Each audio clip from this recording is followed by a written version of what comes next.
Welcome to Shorts Beyond Measure, where fashion, interiors, and psychology get the stylish, savvy, and slightly therapeutic touch. We're Tara West, Caroline Baltz, and Allison Goldberg, a fashion stylist and 2 interior designers who are also trained as psychotherapists. So let's get into what's trending, what's tired, and what's actually worth your time. Because good style and good decisions should never be short-lived.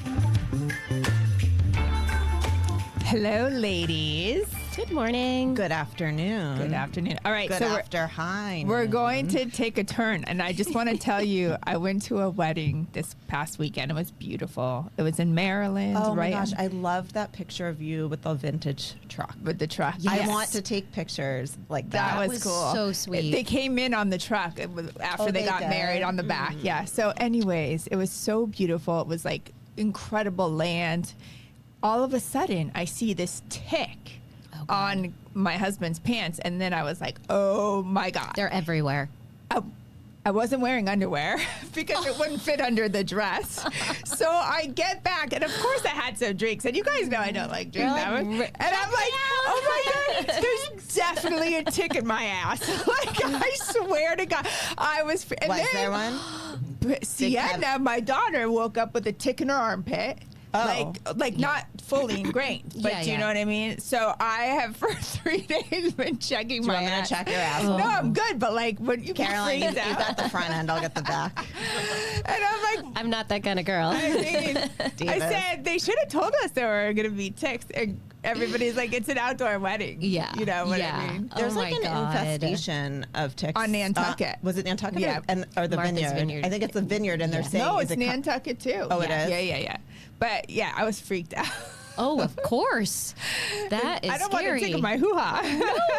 No, you really don't want anything in there. Especially, you won't be able to see the ring rash then. Oh my God.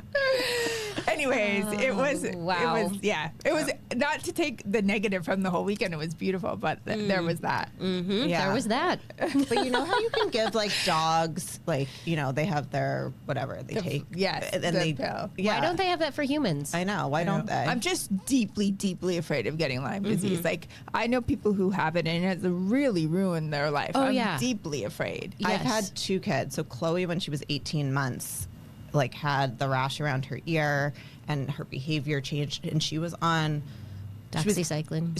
she was in the hospital, so she had like the IV antibiotics, and then she was on like a 27-day course at 18 months. Like she was horrible. Sweet girl. And then recently, you know, Drew plays baseball. He's like comes and shows me this bite, and it's like the textbook ring rash on his inner thigh. And I'm like, how long has that been there? And he's like, oh, I showed Dad. He said it was just a mosquito bite. I'm like, nope, we're going to the doctor immediately. And yeah, he had a tick? Yeah. Oh my So they just gave antibiotics, so it was Right, fine. right. But and like a normal like 7-day course or whatever. But yeah, they're all over the place. You have to be careful. You have to be careful. Definitely have to be Anyways, careful. that was What fun. are we talking about today Okay, other well, than this Tara's is- asshole? I know. There's a different way of looking at things. That's what we're talking about. Oh my I God. definitely looked at my ass differently this week. Perfect lead-in. Wow. Upside down with a mirror. Wow. I was like, whoa, is that a freckle? All right, we got to move on. It's getting Goodness. ugly. Okay. Dave, all right. do you need a pillow? Yeah. Here we go, people. All right.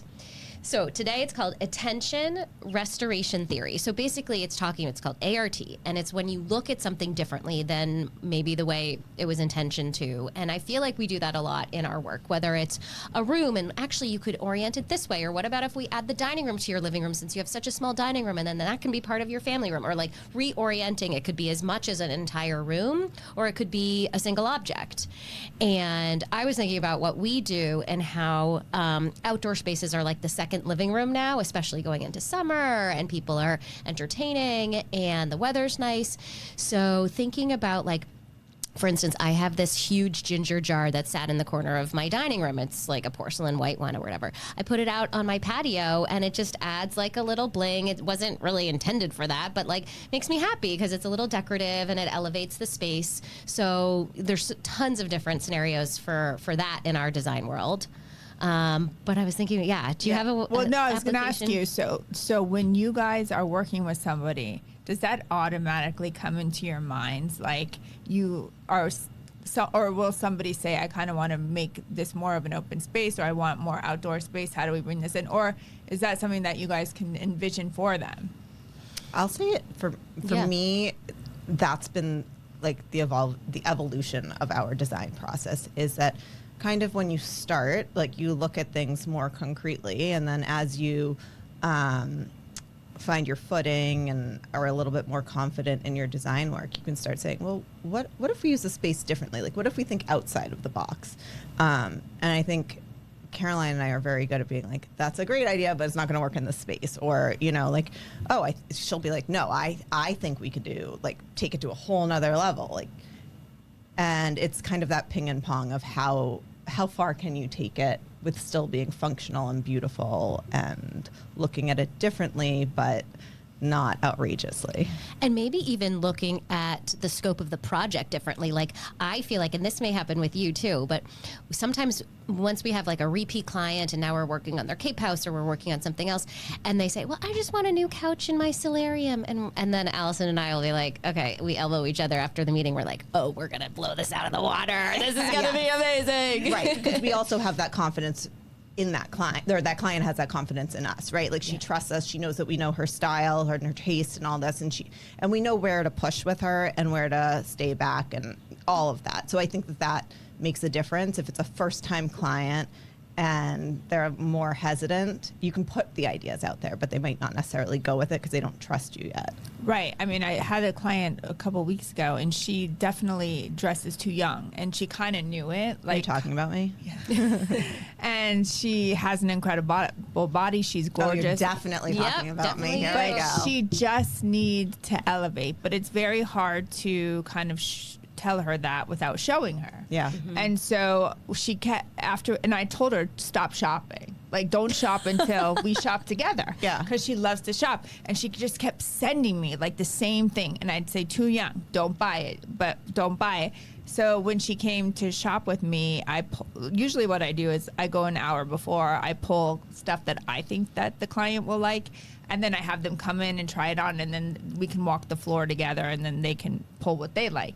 So dressing her, I still got her some pieces that are a little sexy, but appropriate. Mm-hmm. Yeah. And she looked like it should have been extreme makeover, like $1 million. And did she feel good? She was like, I'm not wearing the clothes I walked in here, because she's like, it's just totally wrong for me. Wow. I think it's hard because you were obviously shopping for like a summer wardrobe at this point. It is the summer wardrobe at this point, yeah. So like, it's hard. I have that same kind of like, oh, I want to wear the skinny spaghetti straps, but I'm like, but I'm 43. Like, can I wear that anymore? Like, I think it's hard to figure out where you fit in sometimes. It is. It's definitely a balance, and I think that things can be too young. Yeah. I mean, I'm turning 52 in 2 weeks. Can you believe it? Woo, so happy birthday! But she's still wearing a denim jacket, I'm wearing a so denim she's really jacket. only 42.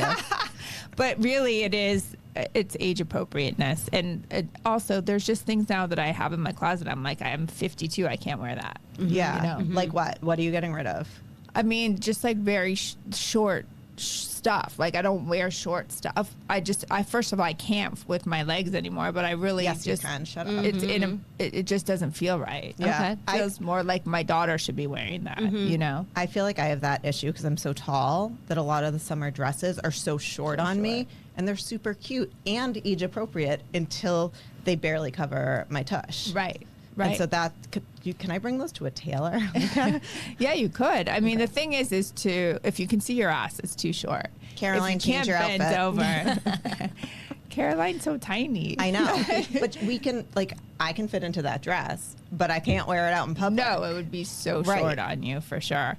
The other thing is, because you were asking Actually, me, I don't know if I can fit into that dress, but you get the idea. You were asking me about doing a reel about scarves, and I think to a different position or to see things differently, scarves are really in right now, not just for around the neck, right? Because people are wearing them as belts and like. Well, I liked that one of how to wear it over your shoulders, because that is kind of my issue, is that I do feel more comfortable now with my arms like I feel more comfortable in a t-shirt than I do a spaghetti strap. Right. And so if I still have those spaghetti straps or thin tank tops in my wardrobe, like, could I just do that scarf? Absolutely. So I need you to make the reel so I can show I will. myself how to wear it.